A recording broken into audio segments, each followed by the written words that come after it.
31 जनवरी 2024 को आरबीआई की तरफ से एक नोटिस जारी किया जाता है, जिसके अंतर्गत 29 फरवरी 2024 के बाद पेटीएम को अपने पेटीएम पेमेंट बैंक सर्विसेज को स्टॉप करने होंगे, जिसे आप सभी जगह यूज करते हैं, चाहे वो राशन की दुकान या फिर सब्जी की दुकान या फिर अन्य कोई भी जगह हो, आप सभी जगह पेटीएम यूज करते हैं। पेटीएम पर 100 रुपए प्राप्त हुए। लेकिन अब पेटीएम पेमेंट बैंक बंद हो जाएगा। आखिर क्यों आरबीआई ने पेटीएम सर्विसेज को बंद करने के लिए नोटिस जारी? तो कंपनी इतनी सालों से चली आ रही है, आखिर उस कंपनी ने ऐसी क्या गलती की जिसके कारण आरबीआई को एक्शन लेना पड़ गया?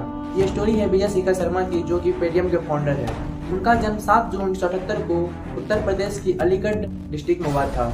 बात करी पढ़ाई की तो वो 15 की एज में ही कॉलेज ज्वाइन कर लिया था। साल 1997 ये वो साल है जब विजय सर कॉलेज में थे। उसी दौरान उसने एक वेबसाइट डिजाइन की जिसका नाम था indiasite.net और इसे 2 साल बाद $10 लाख में बेच दिया और उसने पैसे का सही यूज भी किया। आगे की पढ़ाई के लिए उसने दिल्ली कॉलेज ऑफ इंजीनियरिंग में एडमिशन लिया। उसे इंग्लिश समझ में नहीं आता था क्योंकि वो हिंदी मीडियम स्कूल से पढ़े थे।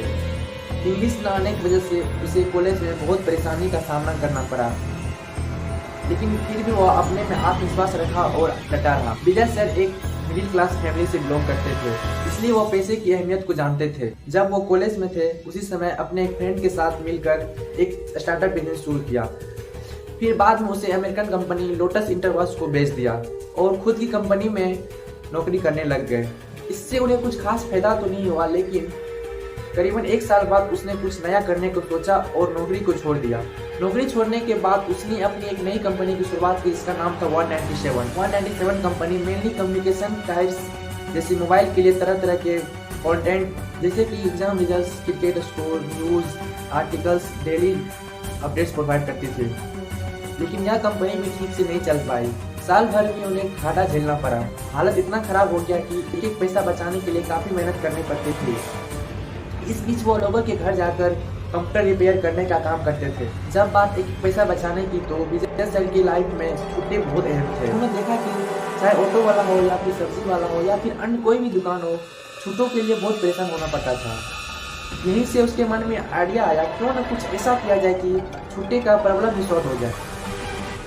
फिर आया साल 2010 जब पेटीएम की शुरुआत हुई। पेटीएम लॉन्च होने के बाद बहुत सारे इन्वेस्टर ने पेटीएम कंपनी में काफ़ी पैसा इन्वेस्ट किया, जैसे कि रतन टाटा जी हुए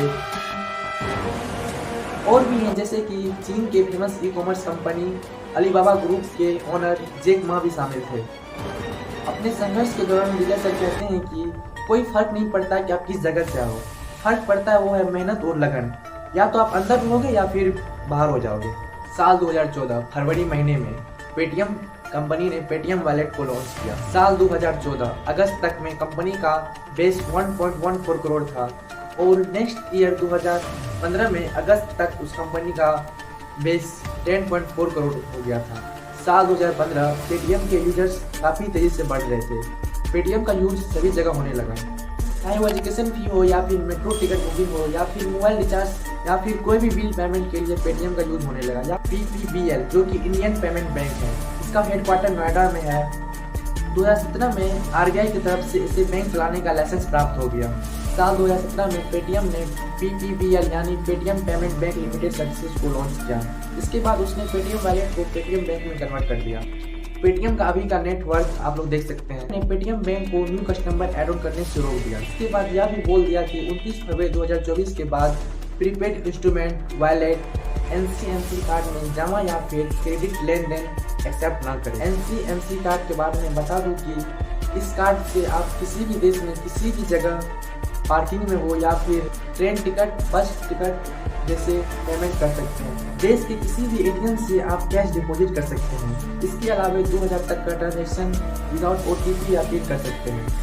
under section 35A of the banking regulation act 1949 RBI ने यह डिसीजन लिया कि पेटीएम में जितनी भी इरेगुलेटरी एक्टिविटीज हो रही है उन सभी पर एक्शन लिया जाए और साथ ही पेटीएम पेमेंट बैंक की सर्विस को बंद कर दी। पेटीएम के एक मेंबर है मंजू अग्रवाल, जो कि 1 फरवरी को पेटीएम कंपनी से रिजाइन ले चुके हैं।